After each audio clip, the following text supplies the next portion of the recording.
कृष्णा। भारद्वाज जी आगे पूछते हैं, ब्राह्मण, इस लोक में कोई श्रेष्ठ लोक सुना जाता है किंतु वह देखने में नहीं आता।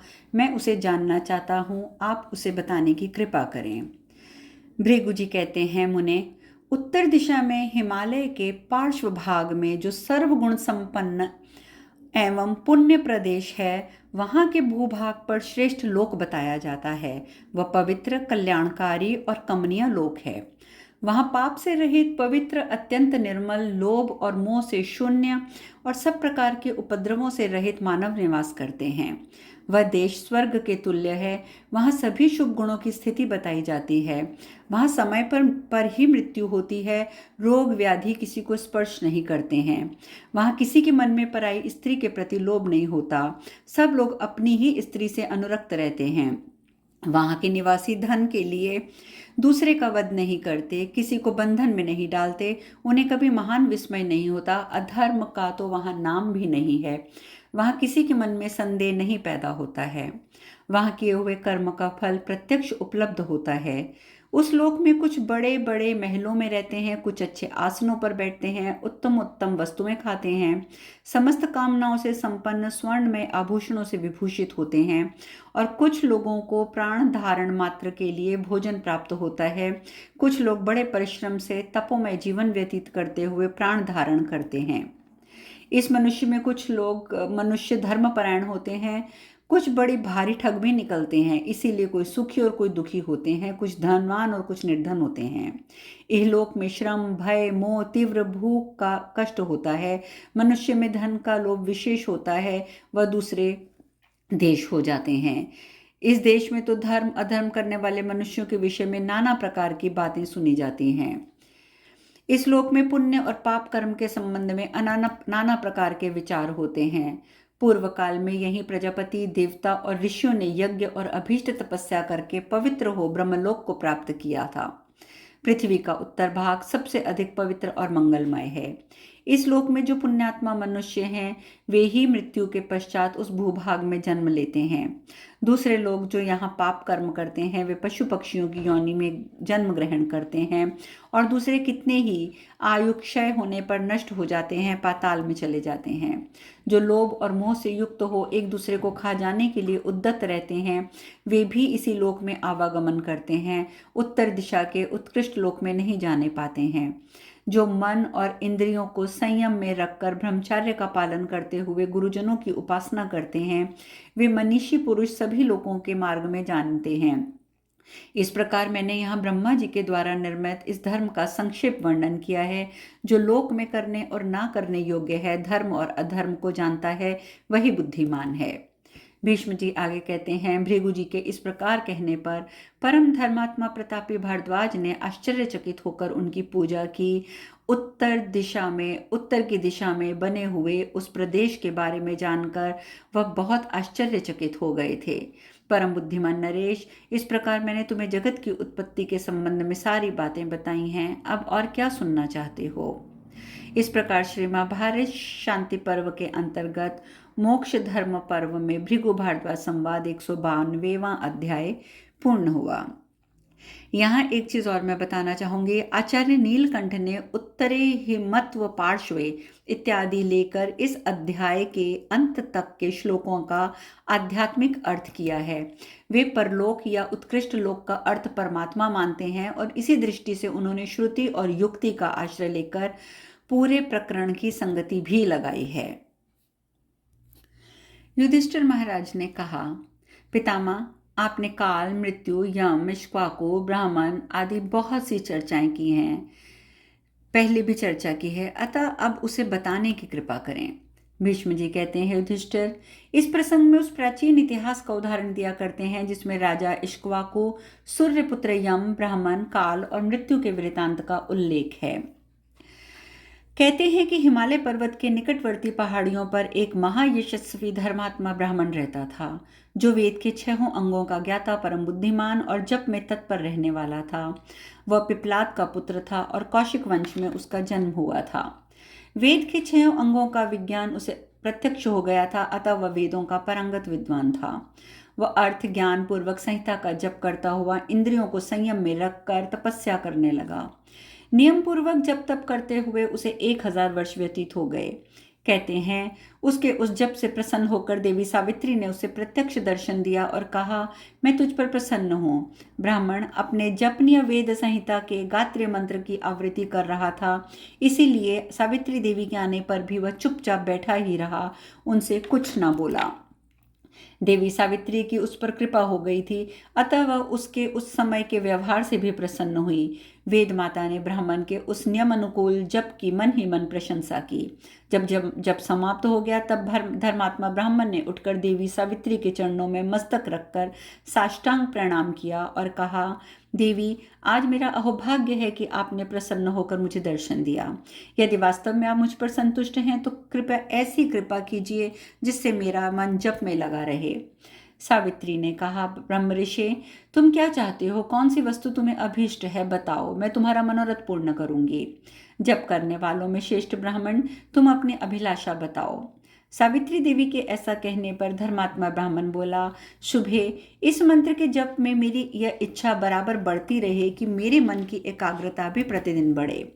तब सावित्री देवी ने मधुर वाणी में तथास्तु कहा। उसके बाद देवी ने ब्राह्मण का प्रिय करने की इच्छा से वह दूसरा वचन और कहा। वे बोली, विप्रवर, जहां दूसरे श्रेष्ठ ब्राह्मण गए हैं उन स्वर्ग आदि निम्न श्रेणी के लोकों में तुम नहीं जाओगे। तुम्हें स्वभाव सिद्ध एवं निर्दोष ब्रह्मपद की प्राप्ति होगी।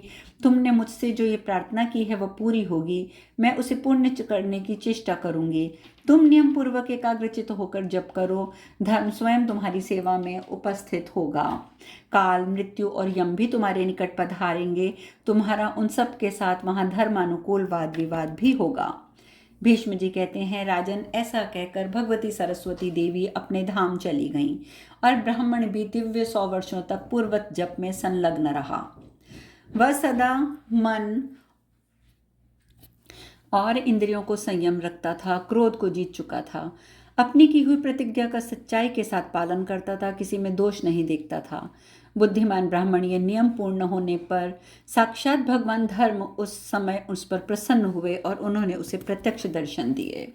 धर्म बोले, विप्रवर, तुम मेरी ओर देखो, मैं धर्म हूँ और तुम्हारा दर्शन करने के लिए आया हूँ। तुम्हें इस जप का जो फल प्राप्त हुआ है वह मुझसे सुन लो। तुमने दिव्य और मानुष सभी लोगों पर विजय प्राप्त की है। तुम संपूर्ण देवताओं के लोगों को लांघकर उसके भी ऊपर जाओगे। मुने, तुम अपने प्राणों का परित्याग करो और अभीष्ट लोकों में जाओ। अपने शरीर का परित्याग करने के पश्चात भी तुम उन पुण्य लोकों में जाओगे। ब्राह्मण ने कहा, धर्म, मुझे उन लोकों में को लेकर क्या करना है? आप सुखपूर्वक यहाँ से अपने स्थान को पधारिए। प्रभो, मैंने इस शरीर के साथ बहुत दुख और सुख उठाया है, अतः इसका त्याग नहीं कर सकता।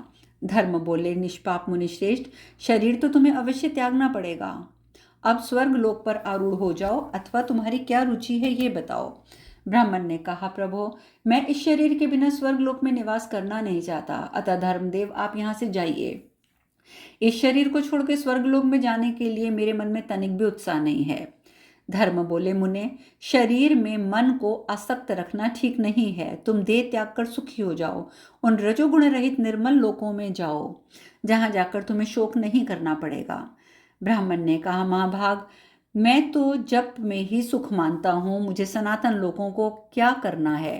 भगवान ये बताइए, मैं सशरीर स्वर्ग लोक में जा सकता हूँ या नहीं?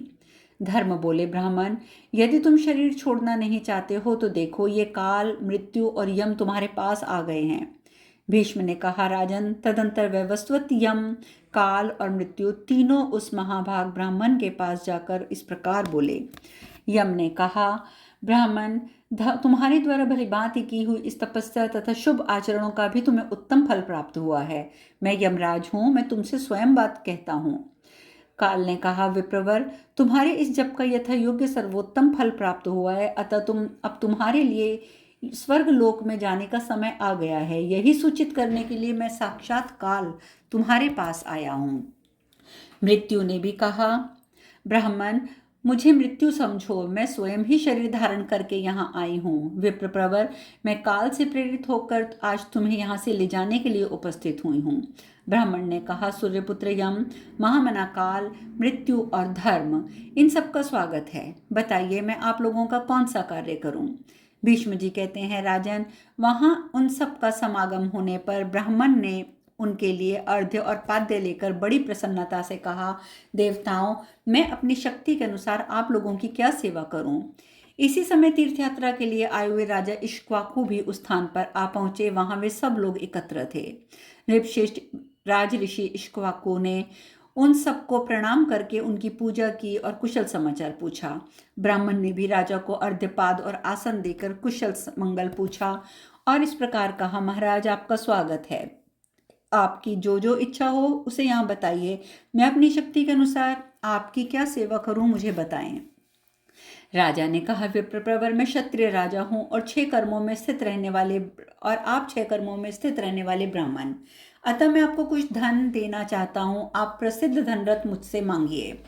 ब्राह्मण ने कहा, राजन, ब्राह्मण 2 प्रकार के होते हैं। धर्म भी 2 प्रकार का माना गया है, प्रवृत्ति और निवृत्ति। मैं पतिगृह से निवृत्त ब्राह्मण हूँ। नरेश्वर, आप उन ब्राह्मणों को दान दीजिए जो प्रवृत्ति के मार्ग पर हों। मैं आपसे दान नहीं लूंगा। नृपश्रेष्ठ, इस समय आपको क्या अभिष्ट है, मैं आपको क्या दूं, बताइए। मैं आपकी तपस्या द्वारा अपनी तपस्या का कौन सा अपनी तपस्या के द्वारा आपका कार्य सिद्ध करूं। राजा बोले, द्विश्रेष्ठ, मैं क्षत्रिय हूं, दीजिए। ऐसा कहकर याचना करने की बात को मैं कभी नहीं जानता। मांगने के नाम पर तो हम लोग यही कहना जानते हैं कि युद्ध दो। ब्राह्मण ने कहा, नरेश्वर, जैसे आप अपने धर्म से संतुष्ट हैं उसी तरह हम भी अपने धर्म से संतुष्ट हैं। अतः हम दोनों में कोई अंतर नहीं है। अतः आपको जो अच्छा लगे वह कीजिए।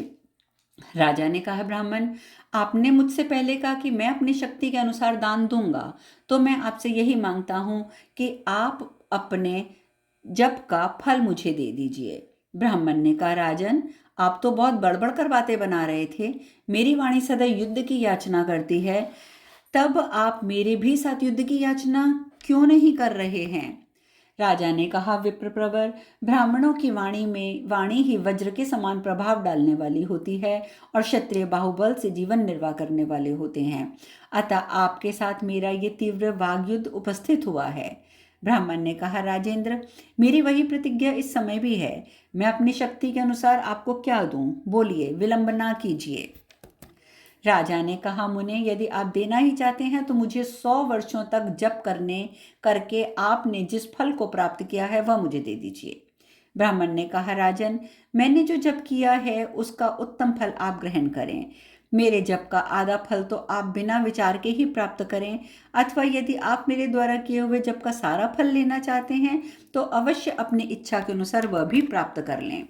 राजा ने कहा, ब्राह्मण, मैंने जो जप का फल मांगा है उन सबकी पूर्ति हो गई। आपका भला हो, कल्याण हो, मैं चला जाऊंगा, किंतु ये बता दीजिए कि उसका फल क्या है। ब्राह्मण ने कहा, राजन, इस जप का फल क्या मिलेगा इसको मैं नहीं जानता, परंतु मैंने जो कुछ जप किया था वह सब आपको दे दिया। ये धर्म, यम, मृत्यु, काल इस बात के साक्षी हैं। राजा ने कहा, राजन, ब्राह्मण, यदि आप मुझे अपने जप जनित धर्म का फल नहीं बता रहे हैं तो इस धर्म का अज्ञात फल मेरे किस काम आएगा। यह सारा फल आपके ही पास रहे, मैं संदिग्ध फल नहीं चाहता। ब्राह्मण ने कहा, राजऋषि, अब तो मैं अपने जप का फल दे चुका, अतः दूसरी कोई बात स्वीकार नहीं करूंगा। इस विषय में आज मेरी और आपकी बातें ही प्रमाण स्वरूप हैं। हम दोनों अपनी अपनी बातों पर दृढ़ रहने चाहिए। राजसिंह, मैंने जप करते समय कभी फल की कामना नहीं की थी, अतः इस जप का क्या फल होगा ये मैं कैसे जान सकूंगा। आपने कहा था दीजिए, मैंने कहा था दूंगा। ऐसी दशा में अपनी बात झूठी नहीं करूंगा। आप सत्य की रक्षा कीजिए और सुस्थिर हो जाइए। राजन, यदि इस तरह स्पष्ट बात करने पर भी आप आज मेरे वचन का पालन नहीं करेंगे तो आप पर असत्य का महान पाप लगेगा। शत्रुदमन नरेश, आपके लिए भी झूठ बोलना उचित नहीं है, अतः मैं भी अपनी हुई बात को मिथ्या नहीं कर सकता। मैंने बिना कुछ सोच विचार किए ही पहले देने की प्रतिज्ञा कर ली थी और आप भी ने भी बिना विचार किए जप ग्रहण कर लिया। यदि आप सत्य पर दृढ़ हैं तो आपका ऐसा अवश्य अब करना ही चाहिए। राजन, आपने स्वयं यहाँ आकर मुझसे जप फल की याचना की है। जो झूठ बोलने वाला है उस मनुष्य की ना तो इस लोक में सुख मिलता है ना परलोक में। वह अपने पूर्वजों को भी नहीं तार सकता, फिर भविष्य में होने वाली संतति का उद्धार तो वह कैसे कर सकेगा। पुरुष श्रेष्ठ, परलोक में सत्य जिस प्रकार जीवों का उद्धार करता है, उसी प्रकार यज्ञ, वेदाध्ययन और नियम भी नहीं तार सकते। लोगों में ने अब तक जितनी तपस्याएं की हैं, भविष्य में जितनी करेंगे, उन सबको 100 गुना और लाख गुना करके एकत्र किया जाए तो भी उनका महत्व सत्य से बढ़कर सिद्ध नहीं हो सकता। सत्य ही एकमात्र अविनाशी ब्रह्मा है। वेदों में सत्य ही जागता है, उसी की महिमा बताई गई है। सत्य ही वेद और वेदांग है, सत्य ही विद्या और विधि है। सत्य प्राणियों को जन्म देने वाला पिता है, सत्य ही संतति है। सत्य ही से ही आग जलती है, सत्य पर ही स्वर्गलोक प्रतिष्ठित है। मैंने सुना है किसी समय धर्म और सत्य को तराजू पर, जिसके दोनों पलड़े बराबर थे, रखा और तोला गया। उस समय जिस ओर सत्य था, उधर का पलड़ा भारी हुआ। जहाँ धर्म है वहाँ सत्य है, सत्य से ही सबकी वृद्धि होती है। अतः राजन, आप क्यों असत्य पूर्वक वर्ताव करना चाहते हैं? महाराज, आप सत्य में ही अपने मन को स्थिर कीजिए, मिथ्यापूर्ण वर्ताव ना कीजिए। यदि लेना ही नहीं था तो आपने दीजिए। ये झूठा और अशुभ वचन अपने मुंह से क्यों निकाला? नरेश्वर, यदि आप मेरे लिए दिए हुए इस जप का फल नहीं स्वीकार करेंगे तो धर्म भ्रष्ट होकर दूसरे संपूर्ण लोकों में भटकते फिरेंगे। राजा ने कहा, ब्राह्मण, क्षत्रिय का धर्म तो प्रजा की रक्षा और युद्ध करना है। क्षत्रियों को दाता कहा गया है, फिर मैं उल्टे ही आपसे दान कैसे ले सकता हूँ? ब्राह्मण ने कहा, राजन, दान लेने के लिए मैंने आपसे अनुरोध या आग्रह नहीं किया था, ना मैं देने के लिए आपके घर पर गया था। आपने स्वयं यहाँ आकर याचना की है, फिर आप इसे लेने से कैसे इनकार कर सकते हैं? धर्म बोले, आप दोनों में विवाद ना हो। आपको विदित होना चाहिए कि मैं साक्षात धर्म यहाँ आया हूँ। ब्राह्मण देवता दान के फल से युक्त हो जाएं और राजा भी सत्य के फल से संपन्न हो। स्वर्ग बोला, राजेंद्र, आपको विदित है कि मैं स्वर्ग हूँ और स्वयं ही शरीर धारण करके यहाँ आया हूँ। आप दोनों समान फल के भागी हों। राजा ने कहा, मुझे स्वर्ग की कोई आवश्यकता नहीं है। स्वर्ग, तुम जैसे आए थे वैसे ही लौट जाओ। यदि ये ब्राह्मण देवता स्वर्ग में जाना चाहें तो मेरे किए हुए पुण्य फल भी ग्रहण करें। ब्राह्मण ने कहा, यदि बाल्यावस्था में अज्ञानवश मैंने कभी किसी के सामने हाथ फैलाया हो, उसका मुझे स्मरण नहीं, परंतु अब तो संहिता गायत्री मंत्र का जप करता हुआ निवृत्ति धर्म की मैं उपासना करता हूँ। राजन, मैं निवृत्ति के मार्ग का पथिक हूँ। आप बहुत देर से मुझे लुभाने का प्रयत्न क्यों कर रहे हैं? मैं स्वयं ही अपना कर्तव्य करूंगा। आपसे मुझे कोई फल नहीं चाहिए। मैं प्रतिग्रह से निवृत्त होकर और स्वाध्याय में लगा हुआ हूँ। राजा ने कहा, विप्रप्रवर, यदि आपने अपने जप का उत्तम फल दे ही दिया है तो ऐसा कीजिए कि हम दोनों के जो भी पुण्य फल हैं उन्हें एकत्र करके हम दोनों साथ ही भोगें। हम दोनों का उन पर समान अधिकार हो। ब्राह्मण को दान लेने का अधिकार है और क्षत्रिय केवल दान देते हैं, लेते नहीं हैं। यह धर्म आपने भी सुना होगा। अतः विप्रप्रवर, हम दोनों के कार्य का फल साथ ही हम दोनों के उपयोग में आवे, अथवा यदि आपकी इच्छा ना हो तो हम साथ रहकर कर्म फल भोगने की हमें आवश्यकता नहीं है। उस अवस्था में मैं यही प्रार्थना करूंगा, यदि आपका मुझ पर अनुग्रह हो तो आप ही मेरे शुभ कर्मों का पूरा पूरा फल ग्रहण करें। मैंने जो कुछ भी धर्म किया है वह सब स्वीकार करें। भीष्म जी कहते हैं, राजन, इस समय वहां विकराल वेशधारी 2 श्रेष्ठ पुरुष उपस्थित हुए। दोनों ने एक दूसरे को पकड़कर अपने हाथों से अवशिष्ट कर रखा था। दोनों के शरीर पर परंतु मैले वस्त्र थे। उनमें से एक का नाम विकृत और दूसरे का नाम विरूप था और वे दोनों बराबर कह रहे थे। एक ने कहा, भाई, तुम्हारे ऊपर मेरा कोई ऋण नहीं है। दूसरा कहता, नहीं, मैं तुम्हारा ऋणी हूं। पहले ने कहा, जो हम दोनों का विवाद है इसका निर्णय ये सबका शासन करने वाला राजा करेंगे। दूसरा बोला, मैं सच कहता हूँ, तुम पर मेरा कोई ऋण नहीं है। पहले ने कहा, तुम झूठ बोलते हो, मुझ पर तुम्हारा ऋण है। तब वे दोनों अत्यंत संतप्त होकर राजा से बोले, आप हमारे मामले की जांच पड़ताल करके फैसला कीजिए, जिससे हम दोनों दोष के भागी और निंदा के पात्र ना हों। विरूप बोला, पुरुष सिंह, मैं विकृत के एक गोदान का फल ऋण के तौर पर अपने यहाँ रखता हूँ।